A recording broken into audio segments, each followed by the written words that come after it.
Welcome back, everyone, to another episode of our That Time I Got Reincarnated as a Slime summary series on AniMonolith. Continuing from the previous events, while Rimuru eagerly awaits Diablo's return, the black-clad demon is wreaking havoc in the demon realm. To Diablo, this is nothing more than a meaningless struggle of the weak. His true objective is to reunite with his old comrades, beings who rival his strength, and recruit them into Rimuru's forces. Step by step, his aura, steeped in unwavering loyalty to Rimuru-sama, spreads across the demon realm. Back in Tempest, following their recent victory at the research facility, Rimuru's peaceful days continue. He remains diligent in crafting new bodies as promised to Diablo. Recently, Ramirez began to complain that she was too busy and needed more subordinates.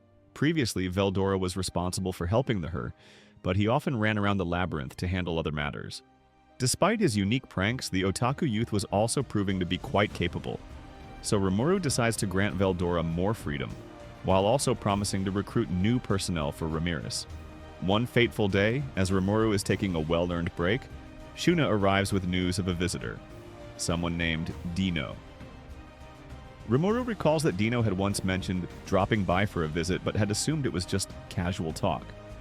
However, seeing Shuna's serious expression, he heads to the guest room, where he indeed finds Dino, lying lazily on the sofa, making no effort to stand when Rimuru enters. Once Shuna leaves, Rimuru and Dino get straight to the point.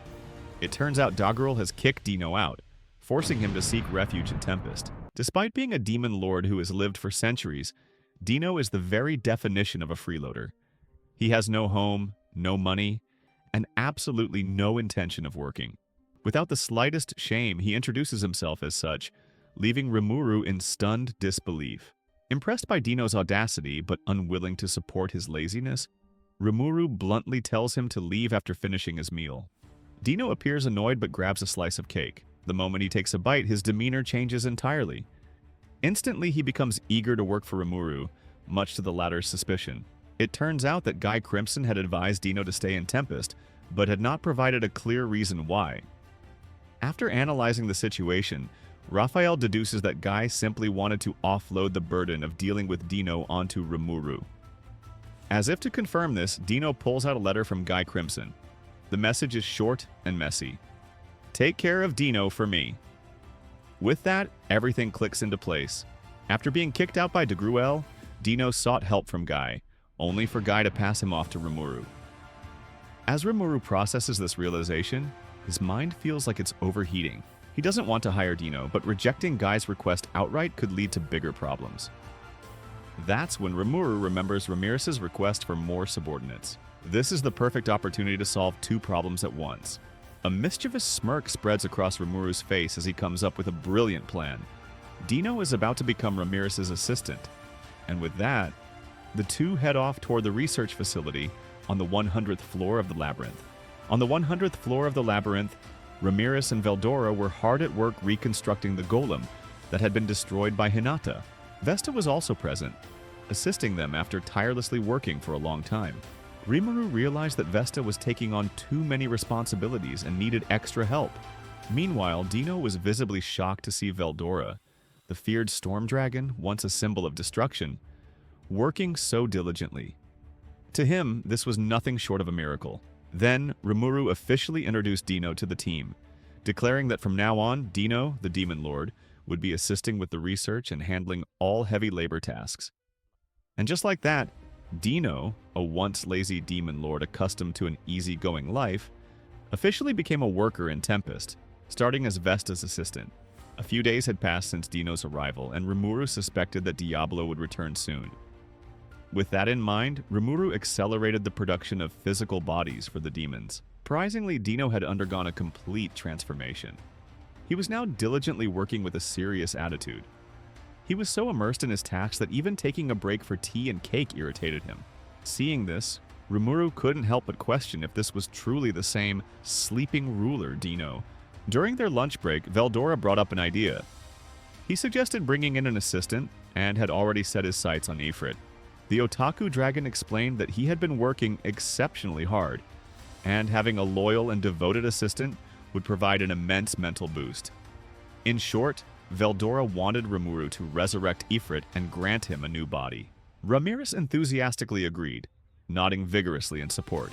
Rimuru understood that this would boost Veldora's morale a lot. But on the other hand, Ifrit and Shizu didn't get along, and Ifrit had previously served Leon. There was no guarantee of his loyalty if he were revived. However, Veldora was absolutely certain. So Rimuru gave in and approved the request. They used the shell from Charybdis's magic to create a new body for Ifrit. The resurrection process was immediate, and Ifrit returned in the form of a stunning woman, a voluptuous dancer with an incredibly revealing outfit. This completely shocked Rimuru. He had never considered that elemental could have genders. Ifrit speculated that this transformation was likely because Charybdis was originally female, which influenced the new body. Additionally, Ifrit gained wind elemental powers alongside fire magic. His once bright red hair had also darkened, likely due to Veldora's influence. Ifrit then swore loyalty to Rimuru and Veldora, expressing deep gratitude rather than resentment for being revived. Veldora decided to rename Ifrit Charis. In reality, Ifrit had always been just a general term for high-ranking fire elemental. Before his rebirth, Ifrit's strength had been on par with special A-rank monsters, around Ranga's level. Stronger than average, but weaker than Shion and Benimaru. However, after being named, Ifrit evolved into a Flame Lord, achieving Demon Lord class power. His strength now exceeded Shion, Carrion, and even Frey. After evolving, Charybdis's form shifted again, becoming more masculine, though still maintaining black and red hair. Veldora was slightly disappointed. It seemed his preference leaned toward curvy, feminine forms. But since he had always viewed Ifrit as male, he accepted the outcome. And just like that, Veldora and Ramirez gained a powerful new assistant. As for Dino, he was the only one shocked to realize that Rimuru could create such a powerful subordinate so easily. A few days later, the moment Rimuru had been waiting for finally arrived. Diablo returned. As expected, he did not come alone. He stood in the reception room, his usual mischievous smile on full display. "My beloved Rimuru-sama, I have returned," he greeted, his tone full of confidence. Behind Diablo were 3 women, all appearing fairly young. However, Rimuru knew not to judge demons by their looks. At first glance, these newcomers didn't seem particularly remarkable, but Raphael quickly provided an unexpected report. These 3 were archdemons, the strongest tier of greater demons. Their true power was being perfectly concealed, allowing them to imitate human appearances flawlessly. This revelation shocked Rimuru. Summoning a single archdemon was nearly impossible, requiring immense sacrifices and an advanced summoning ritual. Even then, the summoning was likely to fail. And yet, Diablo had recruited 3 of them effortlessly. Diablo, with pride in his voice, explained, "I believe only those of my level deserve to serve Rimuru-sama." His confidence was unshaken, and he seemed pleased with his choices. Rimuru asked about the total number of recruits, and Diablo revealed that, after careful selection, he had deemed only 7 demons truly worthy. Given that Rimuru had prepared 1,000 bodies, this was a laughably small number in comparison. However, Diablo quickly clarified, while only 7 were worthy, they had subordinates of their own. Each of the 3 female archdemons had 200 followers, and there was another high-ranking demon with around 100 subordinates. In total, this meant that 700 demons would be joining Tempest. One of the 3 archdemons, a beautiful woman with pure white hair, stood up and introduced herself. She radiated elegance and nobility, her smile warm and graceful. "My heart began to race the moment I laid eyes on you. I humbly request that I and my 200 subordinates be allowed to serve Rimuru-sama." She spoke in a charming, melodic voice. Next, a cheerful, purple-haired girl with a ponytail stepped forward.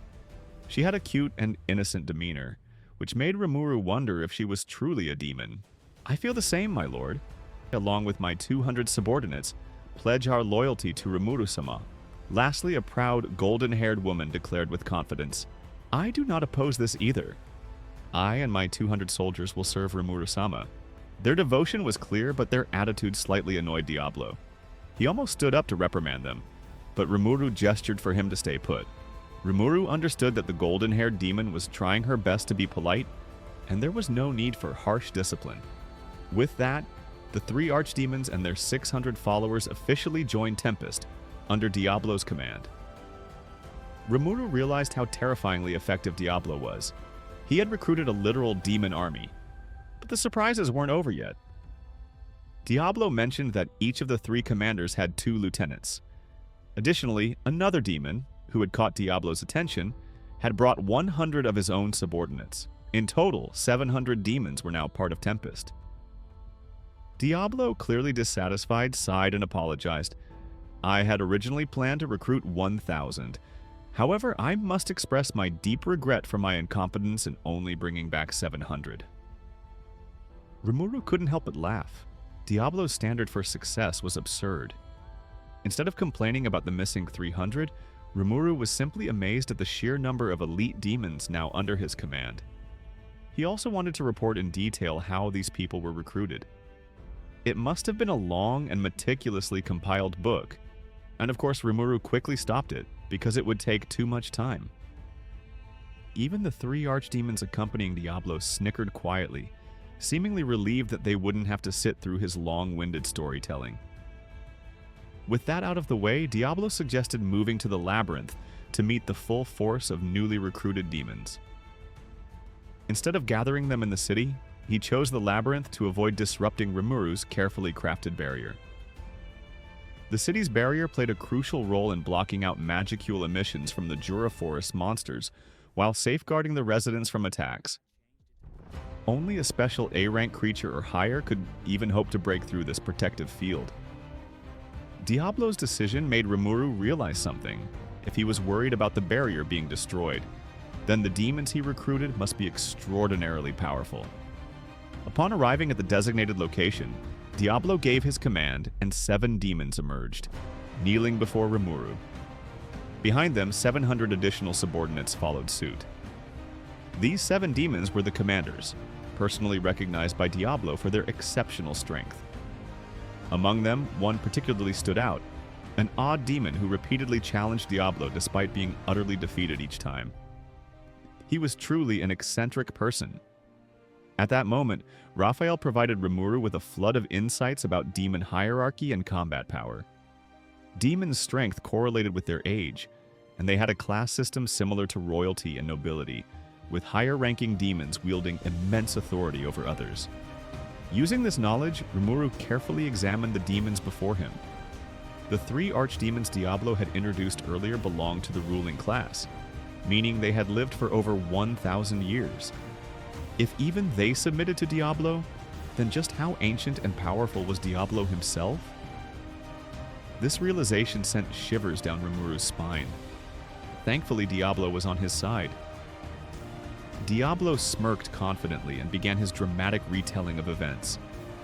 He claimed that he had enlightened these demons about how magnificent and godly Rimuru-sama was, and they wept with admiration, begging for the honor of serving him. However, upon closer inspection, Rimuru noticed that they were indeed crying and begging, but it was a sign of begging due to being beaten, especially the demon who had a hobby of challenging Diablo. Rimuru was genuinely shocked he was still alive. Despite that, the demons obediently swore their loyalty. The 7 commanders bowed in unison, followed by all 700 subordinates behind them.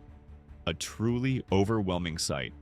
Diablo nodded in satisfaction, pleased with how things had turned out. With their loyalty sworn, the process of granting them physical bodies began. Rimuru used Lord of Gluttony Beelzebub to absorb the demons and then, with Lord of Wisdom Raphael's assistance, fuse them into emulated souls. However, the 3 female demons were given special treatment. As Diablo's old friends, Rimuru felt they deserved a privilege beyond the standard transformation. Through Raphael's precise calculations, he surgically modified their new bodies, removing their demonic features while preserving their striking beauty. Additionally, he infused their skeletons with orichalcum, a superior magic-infused metal, making them far stronger than ordinary demons. This wasn't favoritism based on their beauty. It was purely because they were close to Diablo. Probably. Seeing how happy they were with their new forms, Rimuru felt satisfied with his work. Just as he was about to begin the naming process, Ramirez, Veldora, and Dino suddenly appeared. Though they had heard about Diablo gathering subordinates, the sheer number of demons present left them completely stunned. Their shock only grew when Rimuru revealed that the three demonesses were over 1,000 years old. Dino, in particular, turned pale upon hearing this. Rimuru returned to the naming process. He was ready to plan a fleet of supercars. The white-haired demoness with pale skin, Testarossa. The blonde-haired, alluring beauty, Carrera. The lively, purple-haired demoness, Ultima. As soon as they received their names, their transformations began. Their golden skeletons rapidly formed flesh, veins, and muscles, sculpting flawless bodies befitting goddesses. Magicules then manifested elegant clothing, completing their stunning new appearances. With this transformation, the three evolved into Demon Lord, their magic power surpassing anything Rimuru had anticipated. Dino, still struggling to process everything, could only mutter, "Thank goodness I'm not enemies with Rimuru." In the following days, Rimuru continued naming the remaining demons. Testarossa's commanders, and Cien, Ultima's commanders, Veyron and Zonda, Carrera's commanders, Agera and Esprit. The demon who caught Diablo's attention, Venom. Upon receiving their names, each demon underwent dramatic evolution. Mos and Cien became Demon Lord, a rank considered legendary among demons. Venom evolved into an archdemon. The other four remained archdemons but became significantly stronger. In this world, Demon Lord were regarded as supreme beings, and now Rimuru had 6 of them under his command. The realization made his head spin. Over the next 2 days, Rimuru named the rest of the 700 demons. Most of them, originally lesser demons, evolved into greater demons. Some even ascended to archdemon status. This was an unprecedented leap in military power for Tempest. Rimuru couldn't help but feel that he was breaking the game. Rather than dwelling on it, he decided to pretend nothing unusual had happened. With the naming process complete, Testarossa stepped forward on behalf of the newly evolved demons. Rimuru-sama, we are eternally grateful for these names and our newfound strength. We pledge our absolute loyalty to you. Rimuru nodded and casually encouraged them. Do your best. Of course, he had no intention of managing them himself. Diablo was now responsible for training and controlling the entire army, and Rimuru secretly rejoiced at having avoided the enormous hassle of handling it himself. As for the trio, Testarossa, Ultima, and Carrera were not ordinary demons. They had immense lifespans and were among the most powerful beings in existence. When Diablo first approached them, they had no intention of pledging loyalty to Rimuru. Their original plan was to use him for their own benefit, seeking power without true allegiance. However, Rimuru's attitude of seeming to see through everything and not considering them a threat made them interested. If it was so great that hadn't admired their beauty and let down his guard, perhaps these 3 would have killed him immediately. But now they finally understood why Diablo revered Rimuru so deeply. Instead of continuing their never-ending battles, they decided that serving and observing Rimuru would be far more entertaining. And so, the 3 thanked Diablo for introducing them to someone worthy of their interest. Among these 3 girls, the most prominent was Testarossa Blanc, who had once attempted to kill Diablo when they encountered each other in the Netherworld. A natural rebel, she had never submitted to anyone before. Even though Diablo had now evolved into a demon lord, it was uncertain whether he could actually defeat her. The commanders under these powerful women were equally formidable. Many of them had been undefeated warriors for centuries, even millennia. Mos, undefeated for tens of thousands of years, the Lord of the Netherworld, second only to the... A few days later, as Rimuru was planning for a peaceful day, he suddenly received a whispered message from Diablo. Although these demons are under my command, there's no telling what they might do. But don't worry, Rimuru-sama. Just keep it in mind. Rimuru immediately felt his peace shattering. What is this guy even talking about? Aren't these demons your subordinates? Of course, it was too late now. The black numbers had already been established, and there was no turning back. With a sigh, Rimuru shrugged off the responsibility. Well, Diablo, they're your problem now. I'll just sit back and watch how they shine.